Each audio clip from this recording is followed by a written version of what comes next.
John the Morgile here, checking in for another chapter of the audiobook, Confusion in the Cosmos, written by Miguel Stephano. And again, this will be the 6th video in the playlist, section 5. Welcome, everybody. Thanks for joining. And again, this is section 5, Confusion in the Cosmos. Under the Earth and 3 Tiers. So starting with the verse, Luke 8:17, for nothing is secret that shall not be made manifest, neither anything hid that shall not be known and come abroad. So the illustration diagram we are given in grade school of what is inside the Earth is basically a ball with a few colored layers. Unless you're really old, you probably had to memorize these layers for a science test at some point during your indoctrination process. Can you still recite these colorful layers? They are the crust, the mantle, outer core, and then lastly, the inner core. This is interesting that we know these supposed layers, given that the furthest we have accounted for depth-wise inside the Earth was in 1989 in the Soviet Union. The Russians set out to drill a hole as deep as physically possible into the Earth's crust to a depth of 15 miles. The Kola super deep borehole, as it was called, did become the deepest borehole we've ever drilled, but this hole took 20 years of labor and was only able to achieve half of their goal for a total depth of about 7.6 miles. Because of the hardness of the deep bedrock and the higher temperatures than anticipated at this depth, they stopped any further drilling. Our nations have attempted to outdo this achievement, but all have had similar results, ranging around 7.5 miles. Is this illustration we are given an accurate representation of the inside of a globe? How would they have known what is inside of the Earth when nobody has ever been down that deep or seen it? Or maybe this model is yet another veil throwing shade at other things of great importance by a shroud of secrecy. It is largely unknown to people today that subterranean realms consisting of deep underground cave and tunnel networks have been a part of folklore, mythology, and legends since what seems to be the beginning of time. This author's studies into the underground have led him to some of the most disturbing discoveries within my scope of research, and a thorough explanation of this would consist of its own book to do it justice. In regards to this topic, however, this author wants to tread lightly and just offer a very basic understanding of some of the things that you may not be aware of in order to work back into our study of the cosmos. When I think back to the Genesis account of Cain killing his brother Abel, this author has always had suspicions that there was more to the story dealing with the underground in some regard. Although I cannot prove this 100%, this author will lay out a quick case regarding the very short Cain narrative as something to consider for yourself, starting at the part when he actually kills his brother. So we're going to be quoting from Genesis 4:8 here. Sorry. And Cain talked with Abel, his brother, and it came to pass when they were in the field that Cain rose up against Abel, his brother, and slew him. And the Most High said unto Cain, where is Abel thy brother? And he said, I know not. Am I my brother's keeper? And he said, what have you done? The voice of your brother's blood cries unto me from the ground. And now you are cursed from the earth, which has opened her mouth to receive your brother's blood from your hand. When you till the ground, it shall not henceforth yield unto thee her strength. A fugitive and a vagabond shall you be in the earth. And Cain said unto the Most High, or the Lord, my punishment is greater than I can bear. Behold, you have driven me out this day from the face of the earth, and from your face shall I be hid. and I shall be a fugitive and a vagabond in the earth. And it shall come to pass that every one that finds me shall slay me. And the Lord said unto him, Therefore, whosoever slays Cain, vengeance shall be taken on him sevenfold. And the Lord set a mark upon Cain, lest any finding him should kill him. And Cain went out from the presence of the Lord and dwelt in the land of Nod, in the east of Eden. And Cain knew his wife, and she conceived and bare Enoch. And he built a city and called the name of the city after the name of his son Enoch. Genesis 4:8-17 there. So it says Cain was a quote unquote tiller of the ground. And this author has always suspected this could mean more than just planting seeds and tilling rows in the ground. Although there are other aspects to analyze in this account, we're only going to break down some of these statements to see the themes more closely, to see if they support his underground suspicions. So, the voice of your brother's blood cries unto me from the ground, and now thou art cursed from the earth, which has opened her mouth to receive your brother's blood from your hand. A fugitive and a vagabond shall thou be in the earth. Thou hast driven me out this day from the face of the earth, and from thy face shall I be hid. I shall be a fugitive and a vagabond in the earth. And Cain went out from the presence of the Lord and dwelt in the land of Nod. So all those quotes collectively seem to be strong indications of Cain being evicted from the earth's surface as punishment by displacing him to dwell underground. I believe that Nod was some kind of underground habitation because he was driven from the face of the earth. This biblical phrase is often used and seems to always be referring to the earth's surface. One has to ask who Cain was afraid of getting killed by, as well as whom he ended up marrying.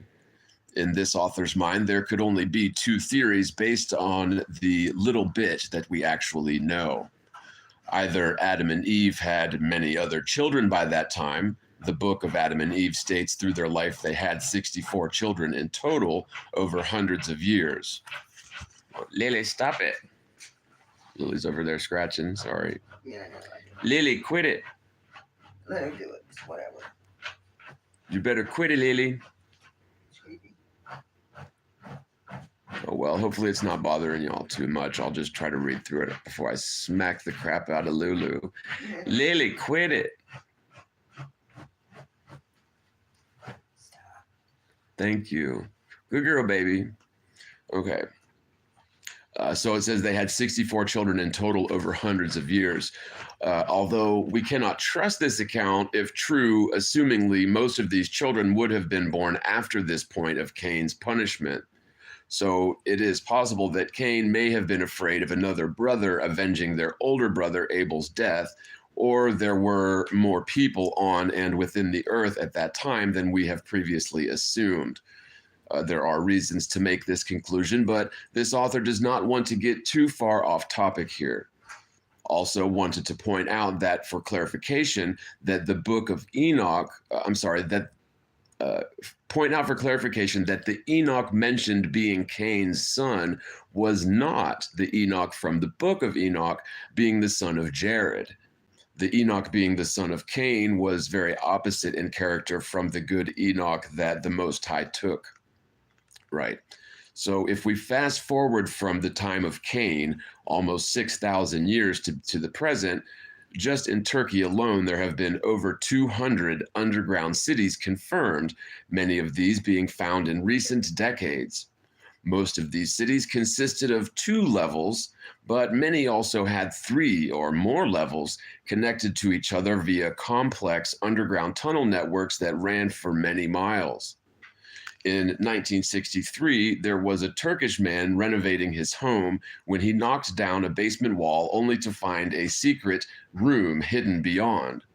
This secret room led him to an ancient underground complex now called the Derinkuyu Underground City, located within the Nevşehir province in Turkey. This underground burrow runs 18 stories deep and is thought to have accommodated as many as 20,000 people, along with livestock and food. The concealed city's features include stables, cellars, storage rooms, refectories, wine and oil presses, types of chapels, and about 600 entrances into the subterranean labyrinth. I mention this location in particular because this city is not hidden from the public and is actually now used as a tourist attraction. You can easily search.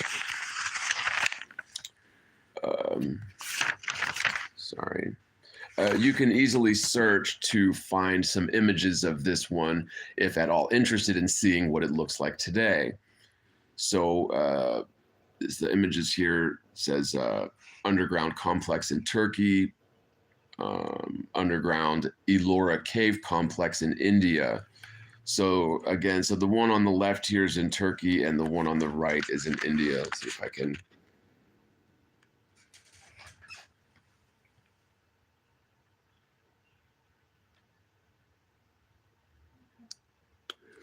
Okay, so hopefully y'all could see that all right.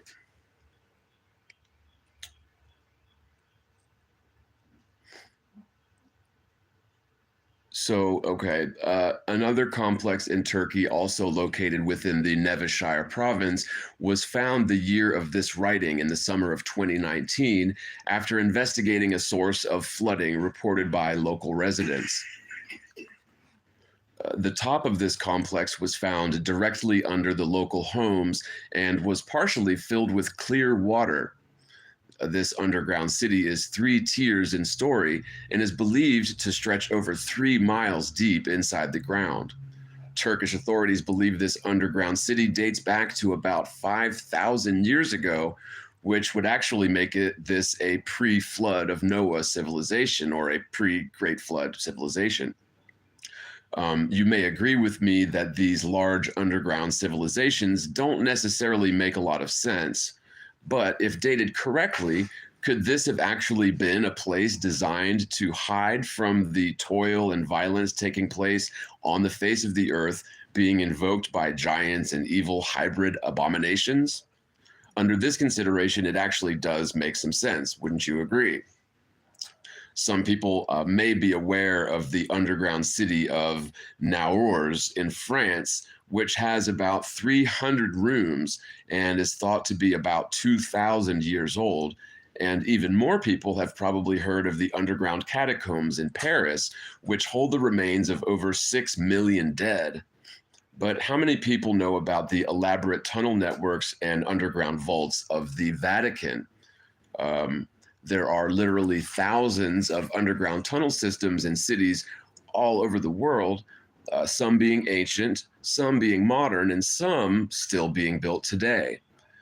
The more you dig into learning about these tunnels, you will find that there are many of these systems that actually link together major cities all across the world. With all this in mind, it is no longer a stretch to conclude that Cain was banished to live underground. Perhaps. In recent decades, there have been whistleblowers with high security clearances working as government contractors who have stepped forward, revealing in detail the dark secrets of underground facilities. Hey, what's up? I'm just looking at pictures. Oh, sorry. Scared me. I'm like, what are you doing? Well, you know I'm live streaming, right? Right. Okay. Me and everybody. Okay. Sorry. Whistleblowers with high security clearances working as government contractors who have stepped forward, revealing in detail the dark secrets of underground facilities being constructed and connected all throughout the United States. It has been said that these underground cities are built to accommodate tens of thousands of people per location. Each city consists of multiple stories in height and is deeper than a mile or two below the Earth's surface. These are said to be connected by tunnel networks hundreds of miles long, being traveled by high-tech, high-speed, maglev rail systems that make Japan's Shinkansen bullet train look obsolete. It's been alleged further that these projects are funded through secret so-called black budget programs costing in excess of $1 trillion annually. Could NASA and our so-called secret space programs be doing more under the Earth than above the Earth? I think the answer to that is probably a resounding yes. Hello, George Smith from Serbia, Whiplash 100% legit. Good morning. Good morning. Hello, everybody. $1 trillion annually. Could NASA and our secret space programs be doing more under the Earth than above the Earth? Some of these underground complexes are known as DUMBs or DUMBs, which stands for Deep Underground Military Bases, and are explained away as being bases protected from nuclear warfare or nuclear fallout. But the details revealed by these whistleblowers explain purposes far more alarming in nature, while many of these being kept in secret and highly classified. There are even underground bases alleged to be underneath ocean bodies as well. This author will not go any further down this rabbit hole. As I mentioned, he was going to tread lightly on this topic here, but feel free to research this further on your own if you're really interested. In addition to these underground cities deep inside the Earth, there are also deep lakes found underneath ocean bodies. That's right, underwater lakes or pools and even flowing rivers exist thousands of feet below our ocean surfaces. These bodies of water are so salty that they don't mix with the seawater. Because these pools are found so deep below the Earth's surface, we don't know how deep these salty brine pools actually go because we simply lack a method to measure this. But because these are so saline in nature, they are toxic to most normal oceanic sea life. There is much more going on underground than anyone really understands, and this author would go so far as to say that much more is happening underground than above our heads, and that would include the whole illusion of space travel, of course. Let's move on to the next segment where we will answer these questions. Is there an underground world that can be supported biblically? Does God watch us from the heavens above? Does the Bible explain that the universe is actually a three-tier system with heaven above, earth in the center, and an underworld below? So first, Psalms 33:13, the Most High looks down from heaven. He sees all the sons of men from his dwelling place. He looks out on all the inhabitants of the earth. It is he, Isaiah 40:22, it is he who sits above the circle of the earth, and its inhabitants are like grasshoppers, who stretches out the heavens like a curtain and spreads them out like a tent to dwell in. Jeremiah 31:37, thus says the Lord, if the heavens above can be measured and the foundations of the earth searched out below, then I will also cast off all the offspring of Israel for all that they have done, declares the Lord. Then you've got Psalm 136, to him who spread out the earth above the waters, for his loving kindness is everlasting. Exodus 24, you shall not make for yourself an idol or any likeness of what is in heaven above, or on the earth beneath, or in the waters under the earth. Deuteronomy 5:8, you shall not make for yourself an idol or any likeness of what is in heaven above, or on earth beneath, or in the water under the earth. Mina, what are you doing? I'm trying to live stream. Okay, you got that? Okay. Okay. Go ahead. Okay. Deuteronomy, you shall not make for yourself an idol or any likeness of what is in heaven above, or on the earth beneath, or in the water under the earth. And then Philippians 2:10, that at the name of Yeshua every knee should bow, of things in heaven and things in earth and things under the earth. And then finally Philippians 2:10, so that the name of Yeshua every knee will bow, of those who are in heaven and on earth and under the earth. So there are quote unquote things or people living under the earth. Could this be alluding to the tunnel systems that we briefly discussed? It's hard to imagine that Philippians 2 could be referring to Sheol. Sheol is the Hebrew word for abode of the dead, or the underworld. This word Sheol is cited about 65 times in the NASB translation. The word Sheol in Greek is Hades, and most people know of this place in English as hell. But these names can be a little confusing and are more complex because although Sheol is the abode of the dead, sometimes the words Hades or hell are used or thought of as the lake of fire, the bottomless pit, or the abyss, which are not necessarily the exact same locations. So Isaiah 14:9, Sheol from beneath is excited over you to meet you when you come. It arouses for you the spirits of the dead, all the leaders of the earth. It raises all the kings of the nations from their thrones. And you've got Numbers 16:33. So they and all that belonged to them went down alive to Sheol, and the earth closed over them, and they perished from the midst of the assembly. Then you've got Deuteronomy 32:22. For a fire is kindled in my anger, and burns to the lowest part of Sheol, and consumes the earth with its yield, and sets on fire the foundations of the mountains. So the lake of fire is not Hades or Sheol, as you will see here, because Hades itself will be cast into the lake of fire after the millennial reign, according to Revelation 20. So Revelation 20:14, then death and Hades were thrown into the lake of fire. This is the second death, the lake of fire. So it is this author's belief that Sheol or Hades is set above the lake of fire, and when Sheol gets cast into the fire, will probably crumble from intense molten flames beneath it, therefore collapsing Sheol right into the lake of fire itself. But for the sake of this study, understand that Sheol is a literal place mentioned all throughout the Bible as the place very deep under the earth known as the abode of demons, where the souls of the ungodly dead are stored until the day of judgment.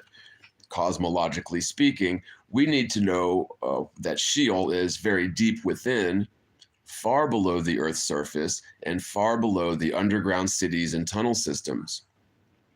So this is from Job 11:7-9. Can you discover the depths of the Most High? Can you discover the limits of the Almighty Creator? They are high as the heavens. What can you do? Deeper than Sheol. What can you know? Its measure is longer than the earth and broader than the sea. Again, that's Job 11. So this author believes the main point of this verse is to portray that the Most High Creator only knows these dimensions, and his limits are indisputably limitless while being inconceivable to mortal minds. The other main point here is the description of our three-tiered system. Skeptics might say that this verse could be a poetic metaphor, but even if it were, this author believes any biblical metaphor cited, even if not intended as literal, will still always be a metaphor that is true. But this context is important, and it was the Most High speaking to Job. He has no reason to mislead Job with false cosmology, and he cannot lie. This verse, along with the others in this chapter, are spelling out the reality of our three-tiered system or our three-tiered cosmology. He's saying that Sheol is lower in depth below than the earth's surface, than the entire length and breadth of the earth and its seas across. If you pondered these dimensions, you would realize the impossibility of these measurements ever working on a globe. Hi, Rosie. CERN, yeah, particle accelerators in general. I'm not really too big on believing that they're doing anything but just cranking out numbers through a super expensive number cranker, right? But what do I know? But certainly, in terms of the question in the chat, they're certainly never going to find the so-called God particle. They're never going to recreate conditions just moments after the Big Bang, as they're trying to do, because there was no Big Bang. They're never going to find these God particles and evidence of gravity waves and this sort of thing, because it's all a bunch of nonsense. But I did a video a while back on CERN. There was some kind of kerfuffle in the news. Just go to my page and search for CERN, and you'll find a video I did on it. Anyways, so okay. So we're going to look to see if there are any more biblical texts that point to a three-tiered system.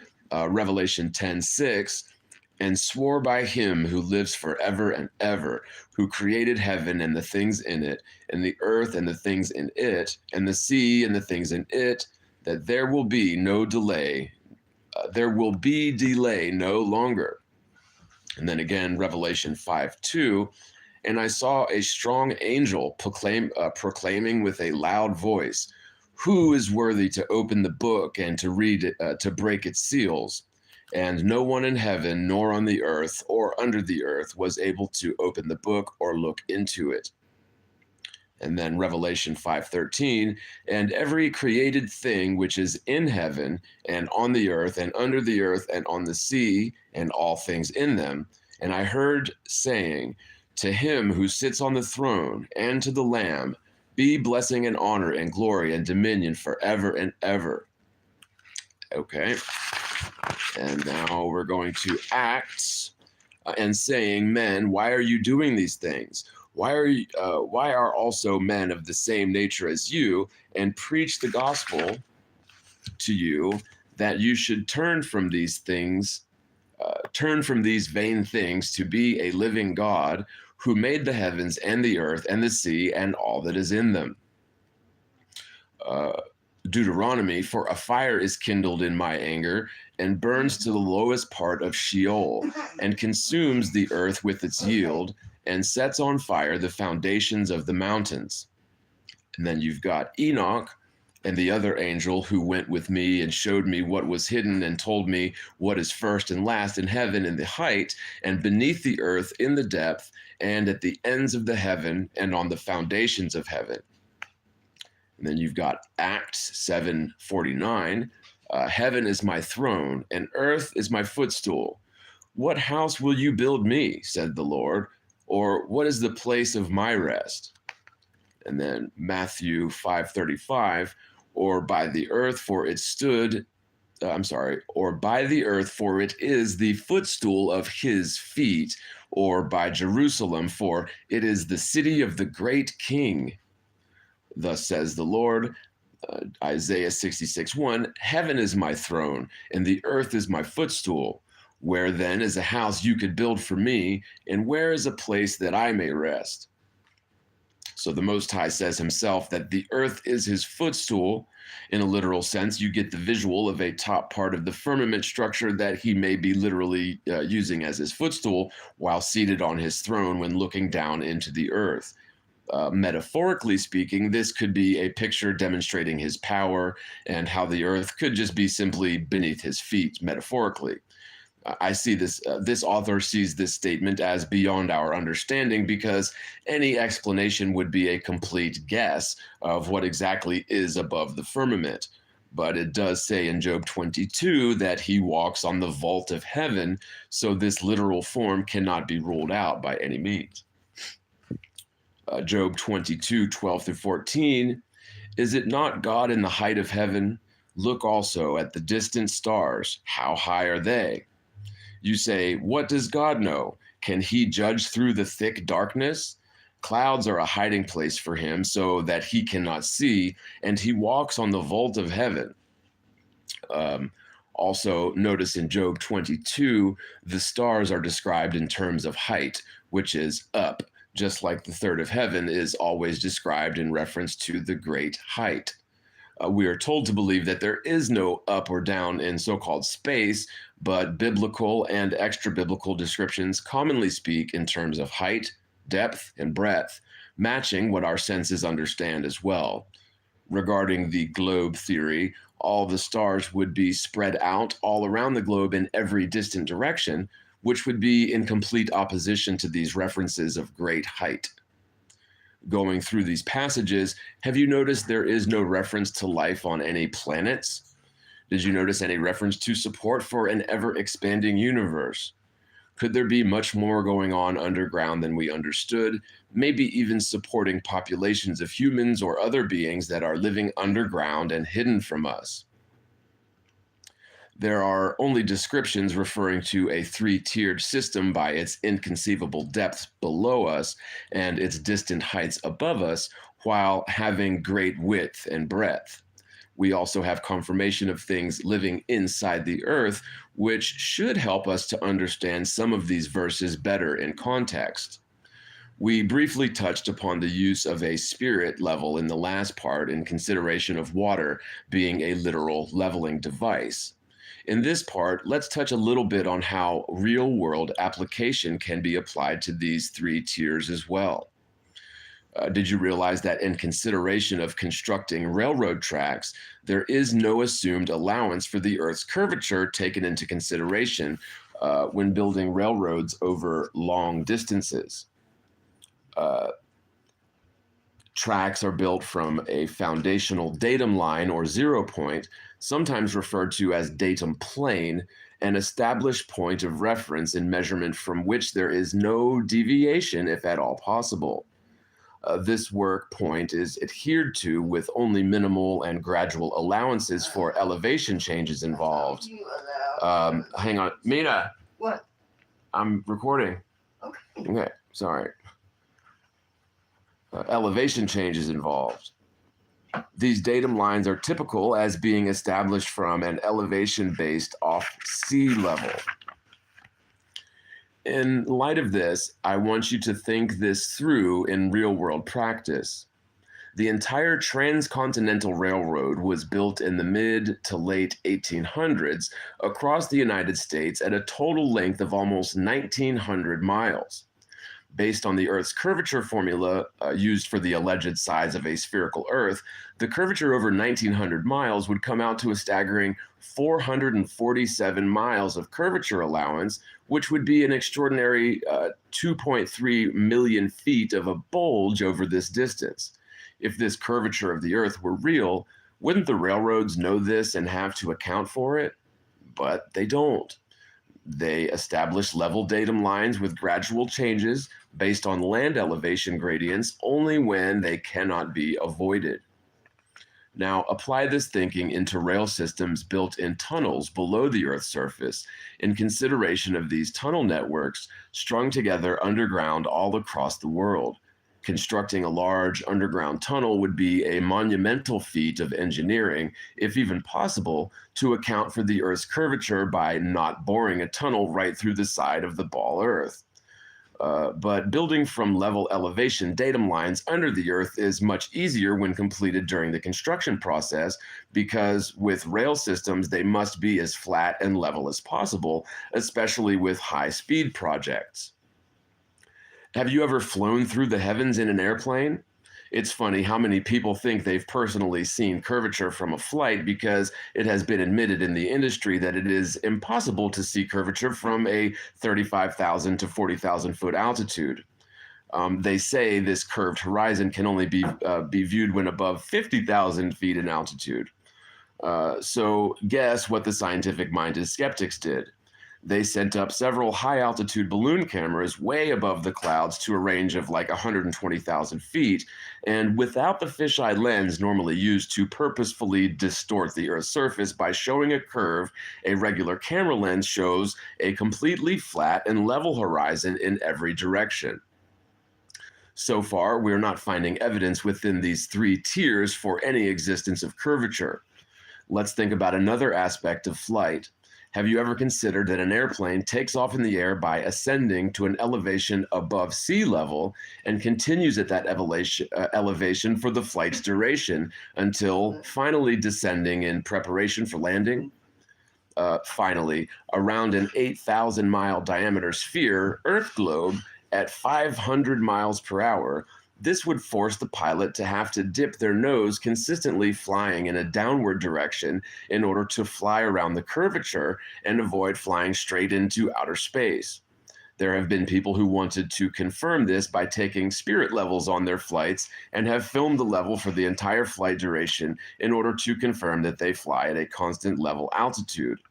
So if we don't fly around curvature in the air, and we don't build to allow for curvature on or below the surface, and we don't survey the Earth allowing for curvature, then why do we believe such curvature exists?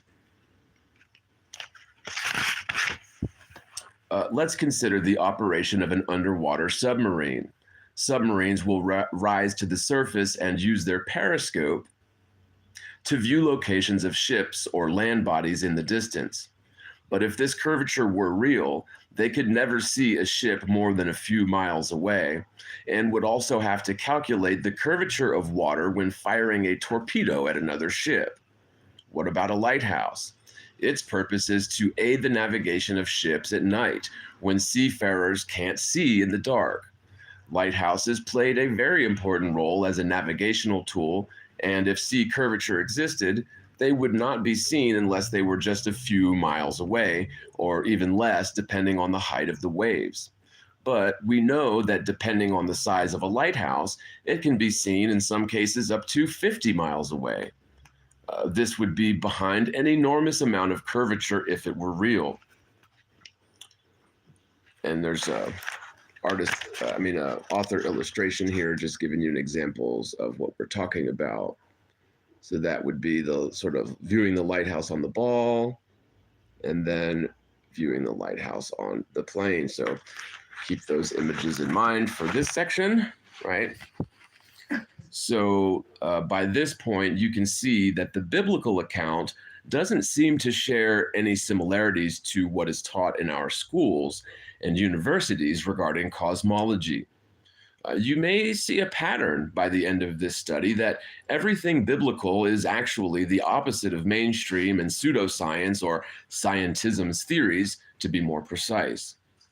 Before we conclude this chapter regarding the three tiers, this author will explain a theory of what he calls scientism's three-legged stool. The three-legged stool of scientism is the footstool that is the foundation of their entire strung-together narrative that answers for our origins. It has to be supported by three legs of theories. When you remove any one of these legs, the whole stool collapses. So leg number one, Big Bang Theory or initial singularity event. Hang on, I'm almost done. Just give me a minute. Okay.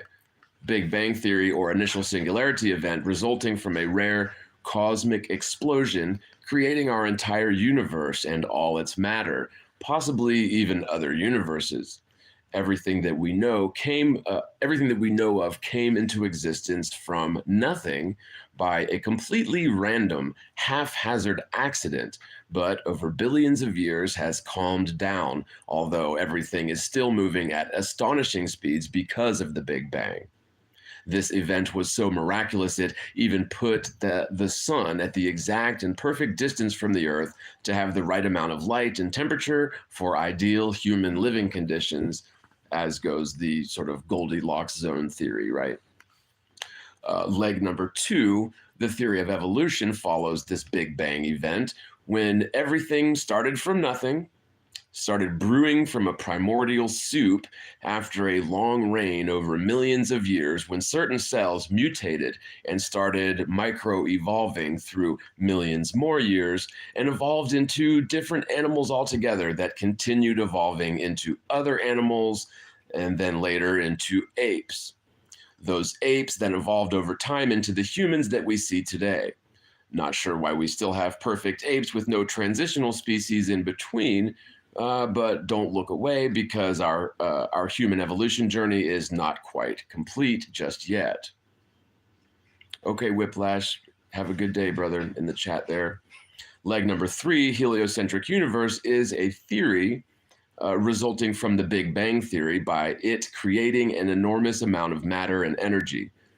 This explosion started pushing everything throughout space when the sun magically became the center by everything still moving and orbiting around it.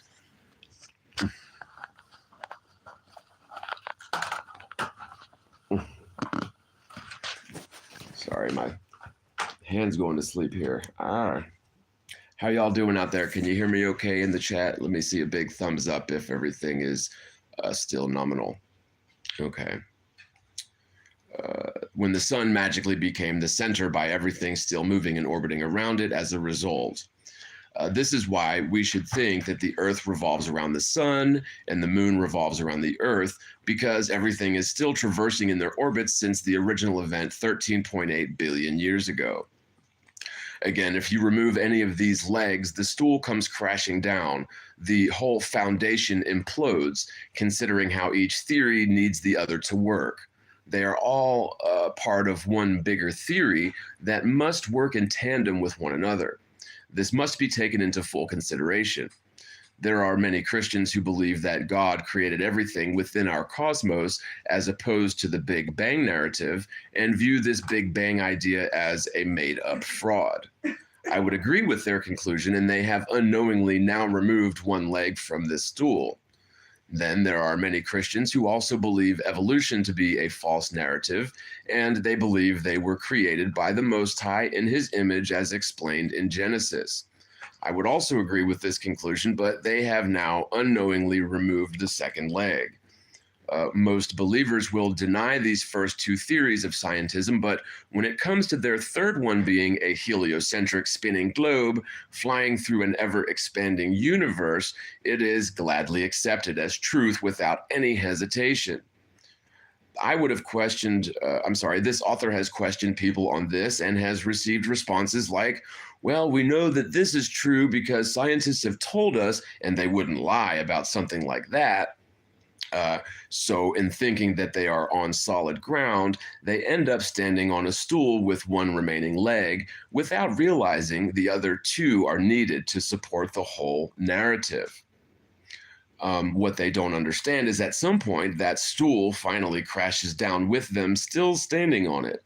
It is this author's hope that we can help them safely step off of the stool by having them simply reevaluate their foundation and support system by removing that third leg today, or at least by the time this book is completed. Maybe it hasn't been pointed out to them yet that the heliocentric spinning globe viewpoint stems from the other same theories that are unequivocally legs supporting one storyline, adding up to a complete chronicle of illusion. Without the Big Bang theory, there is no globe Earth orbiting the sun.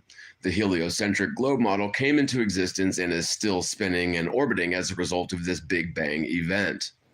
That is their whole point. It is really that simple, and by extension, entirely the exact same narrative. I think it is worthy to reconsider how we learned some of these theories in our youth through simple models that were used as a visual aspect of image etching into our minds as a form of possible subliminal reinforcement. Hallelujah. In the opening of this part, we touched briefly on the illustration of what's inside the globe Earth. Isn't this what we picture even today if someone asked you what's inside the inner Earth? Now think about the model of the universe showing the Earth and all the other cartoon planets lined up in space, almost as posing for a big, colorful super selfie. This is our basis of proof. Then you have the evolutionary model starting with the crouching monkey that transforms through the image into the perfect white man at the end of the page. I believe these simple models are intentionally, psychologically speaking, and may stem from a possible form of neuro-linguistic programming. I guess I could just say it's brainwashing tactic, but this author was trying to be more scientific. This process would be similar to a watered-down version of how companies market their products to us both consciously and subconsciously through catchy phrases or catchy jingles, logos, and images, all intended for us to pull out a credit card. By comparison, it makes sense that they use these models or sketches as branding, designed to be embedded into our psyche. By far, the biggest culprit of this image repetition is every globe image you've ever continually seen to make you believe that you live on a spinning ball. In conclusion of this part, we have already learned about scientism and ruled out the metaphors regarding the Earth's foundations and firmament being literal. We now understand the flood account in its proper context, and these all fall in line and correspond along with the three tiers. Piece by piece, we will rebuild our own model of the cosmos based on what is written in Scripture. This author believes the three-tiered system is described scripturally to be far more realistic, testable, and sensible than any other human-imagined alternative theory that man has concocted in an attempt to disprove the intelligently designed, once perfect creation of Earth. Later in this book, we will answer the question that you may be wondering: why? Why the whole illusion? In the meantime, let's keep moving forward. So I guess that's probably, yeah, so that's the end of section 6. There is another illustration here, so I'll throw that up here. Right.